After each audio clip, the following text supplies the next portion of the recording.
Anong gagawin natin? Segundo, anong gagawin natin? Ako, kawawa naman si Girlie at si Shirley. Ibigay niyo na lahat ng hinihiling nila. Nasa panganib ang mga anak natin. Kawawa naman Ginagawa ka sila. ng paraan.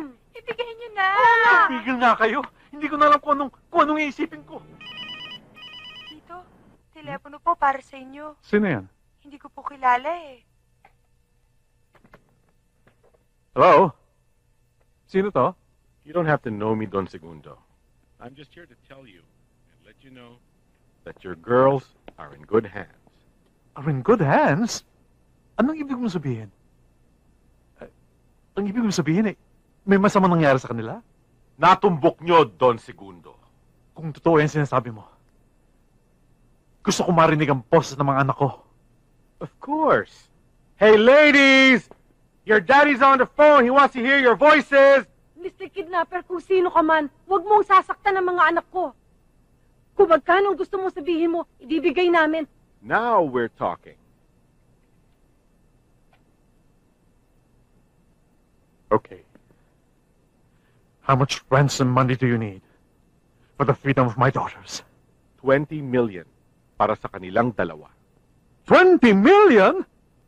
Saan nakukuha ng ganyang kalaking halaga? Hindi ko nga alam kung saan nakukuha ng pera eh. You're pulling my leg. Hindi kayo nagsasabi ng totoo. Alright. Susubukan kong makapag-raise ng ganyang kalaking pera. Saan kita matatawagan? Don't call me. I'll call you. Anong gagawin natin? Segundo, anong gagawin natin? Ako, kawawa naman si Girlie at si Shirley. Ibigay niyo na lahat ng hinihiling nila. Nasa panganib ang mga anak natin. Kawawa naman Ginagawa ka sila. ng paraan. Ibigay niyo na. Tigil nga kayo. Hindi ko na alam kung anong iisipin ko. Tuloy po kayo. Thank you. Senyor Chavez, alam ko hong conforme na ako sa usapan natin 10 million down payment. Pero nais ko po sana makiusap sa inyo, senyor. Kung maaari po ibigay nyo na yung full payment at 20 million pesos para dun sa binibili niyong share ko sa building na ito. Oh, bakit bigla ka nagbago? Nagkaroon ng isang matinding pangangailangan. Senyor Chavez, it's a matter of life and death.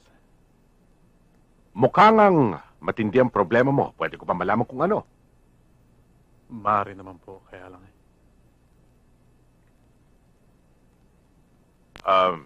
Pwede maiwan niyo muna kami rito. Oo, sir. Pati ho ako. Huwag na. Ah. Si Carmen ay tinuturing ko parang tunay na anak. Kaya buong pagtitiwala ko sa kanya. Ganon ah. Maupo ka muna. Hindi po. Kayo po. Upo kayo. Ngayon, segundo, ano ba talaga ang problema mo? Senyor Chavez, yung dalawa ko pong anak na sina Girlie at Shirley ay naging biktima ng kidnap for ransom. Malaking problema to. Malaking problema. Kung di mo na itatanong ako'y nagkaroon ng isang karanasan na ganyan. Bueno, ganito lang may papayo ko sa'yo. Kailangan ipakita mo sa mga kidnappers na ito ang katatagan ng iyong kalooban. At huwag na huwag kang susunod sa lahat ng kanilang mga demand.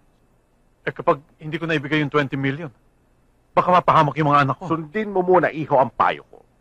At bukod dun sa perang ibibigay mo, matutulungan pa kita sa ibang bagay.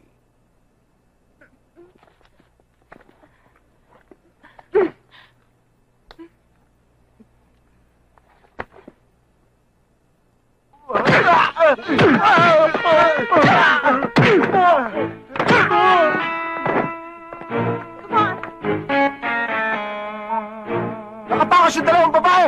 Harangin niyo sa gate! Bilisan mo!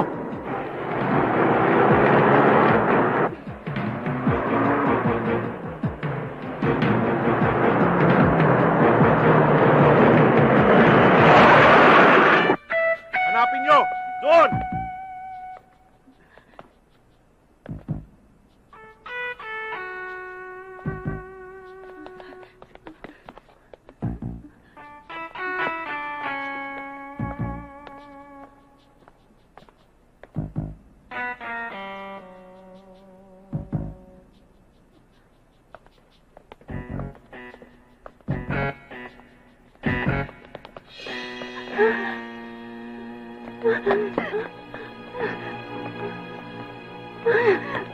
Akala nyo makakatakas kayo, ha?